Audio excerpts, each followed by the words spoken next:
Depuis la période du néolithique et ses premiers monuments en pierre appelés mégalithes, le territoire des Yvelines a souvent été marqué par l'histoire avec un grand H.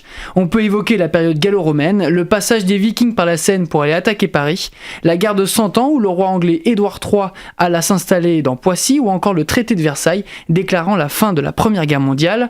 Aujourd'hui, dans le MAG sur Sensation, nous recevons Pierre-Émile Renard pour parler de la Fédération Histoire des Yvelines. Bonsoir. Bonsoir, monsieur.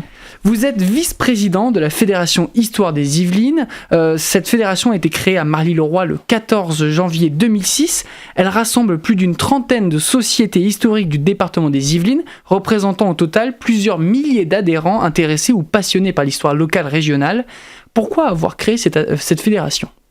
Eh bien, nous l'avons créé en fait sur la sollicitation des membres du conseil d'administration de la Fédération d'Île-de-France d'Histoire.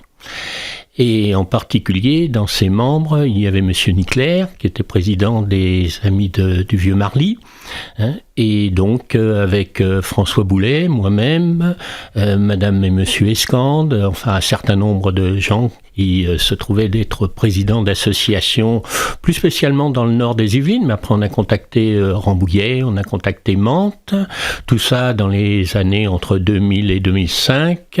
En 2005, les choses étaient mûres, on a pris relation avec les archives départementales, qui nous ont très bien accueillis, donc avec ce partenariat de départ, nous avons donc créé pour faciliter, disons, les relations entre les associations déjà, et puis essayer donc de dépasser le niveau strictement local des associations pour étendre au niveau des Yvelines l'histoire et donc avoir un nouveau regard, essayer de faire donc une nouvelle démarche à ce niveau-là. Alors, je l'ai dit tout à l'heure, Histoire des Yvelines rassemble plus d'une trentaine de sociétés historiques. Comment elles se différencient ? Dès le début, à partir de 2006, il y en avait plus d'une trentaine, ou au contraire ? Au fur et à mesure, dès le début, on a atteint à peu près ce chiffre, et ce sont des associations d'histoire locale, c'est-à-dire qu'elles s'attachent au territoire proprement dit. Je vous ai cité donc Rambouillet, Mantes, Marly, il y avait bien sûr Saint-Germain-en-Laye qui avait pour président à ce moment-là Monsieur François Boulet, qui est notre président depuis le départ. Je suis aussi vice-président depuis le départ, donc moi-même je suis président de l'association Histoire de Chambourcy, de Retz et des Grands-Monts, et donc il y a d'autres associations qui se trouvent à Conflans-Sainte-Honorine, qui se trouvent à Montesson, enfin bon, je n'ai pas les 35 associations, Jouy en Josas, enfin on recouvre quand même l'ensemble du département. Mais il n'y a pas d'association, je dirais, thématique, ce sont vraiment des associations territoriales. Quel est l'objectif finalement d'Histoire des Yvelines ? Eh bien, l'objectif, c'est de faire connaître l'histoire des Yvelines, c'est clair, mais pour, disons, la faire connaître, eh bien, il y a surtout pour nous l'objectif de sensibilisation, bien sûr, de l'ensemble de la population, de ses élus, mais on cherche aussi à développer du côté des jeunes. Ça, vous verrez dans ce que je vous exposerai, que c'était, disons, un de nos objectifs majeurs, puisque les associations elles-mêmes traitent déjà largement des recherches, publient des travaux, donc de ce côté-là, on a juste parfois à les accompagner et puis à faire en sorte qu'il y ait, disons, entendre sur certains sujets, mais enfin voilà. Vous tentez aussi de développer la recherche historique locale. Oui. Comment on développe la recherche historique locale ? Est-ce qu'il y a encore des choses à trouver ? Est-ce qu'il y a encore des mystères dans les Yvelines ? Il y a beaucoup de mystères, toujours, et puis il y a toujours, disons, un renouvellement des regards. Mais pour l'histoire des Yvelines, c'est surtout de faire en sorte que sur des thèmes donnés, à l'échelon des Yvelines, on puisse faire parler les gens. Et c'est pour ça que tous les 2 ans, on organise un colloque d'une journée, dans un lieu différent chaque année, tous les 2 ans, qui donc aborde par exemple les rois dans les Yvelines, le général de Gaulle, mais aussi les fêtes.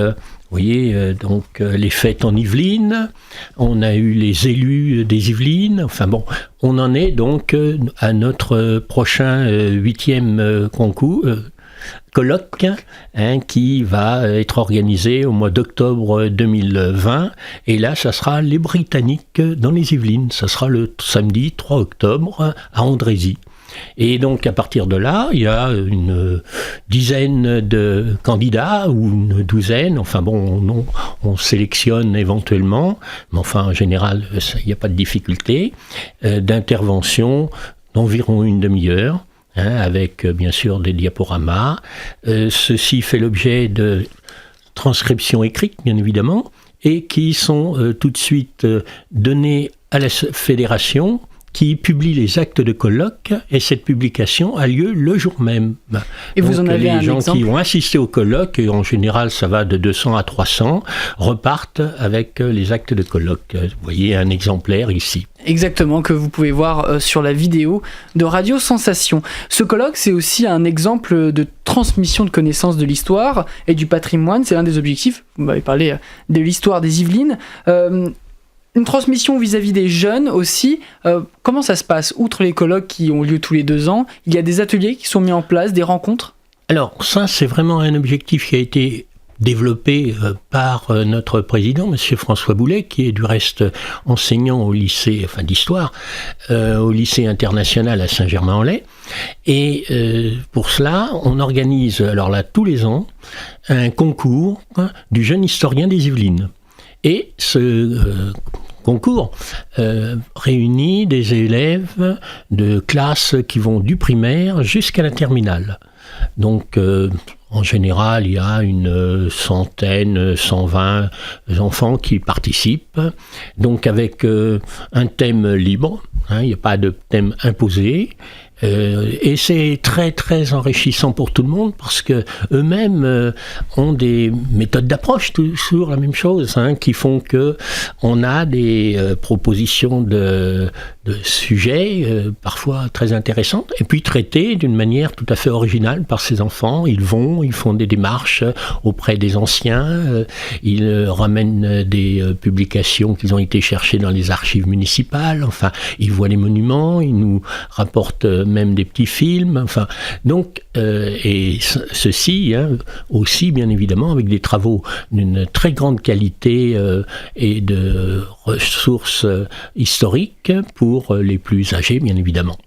Comment ces jeunes peuvent s'inscrire pour la prochaine édition, la 14e, puisque cette année c'était la 13e édition du concours scolaire du jeune historien en Yvelines.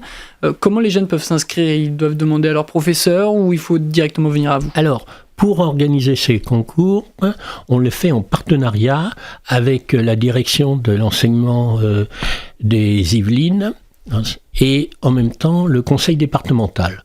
Donc la direction de l'éducation nationale publie en fait une annonce vers les différentes écoles, collèges, lycées. Donc à la rentrée, il y a l'annonce de ce concours avec les dates, avec la façon de présenter les éléments. Et en général, dans le premier trimestre de l'année suivante, je ne parle pas de l'année scolaire, l'année calendaire, les travaux sont préparés. Au mois d'avril, un petit jury se rassemble, comprenant des membres des archives départementales, des enseignants, des membres de l'association, et on sélectionne donc les travaux pour chacun des niveaux, et ils sont récompensés, alors cette fois-ci, par des prix qui sont accordés par le conseil départemental. Ceci a lieu dans le salon des Aigles du conseil départemental à Versailles. On a même eu une fois dans le château de Versailles. Donc les enfants sont absolument séduits de recevoir les prix dans un cadre comme cela. Donc il y a un grand partage et c'est très agréable. Merci Pierre-Émile Renard d'être venu dans le MAC sur Sensation. Je le rappelle, vous êtes vice-président de la Fédération Histoire des Yvelines et vous pouvez retrouver toutes les informations de la Fédération Histoire des Yvelines ainsi que le podcast audio et vidéo sur notre site et notre application Radio Sensation.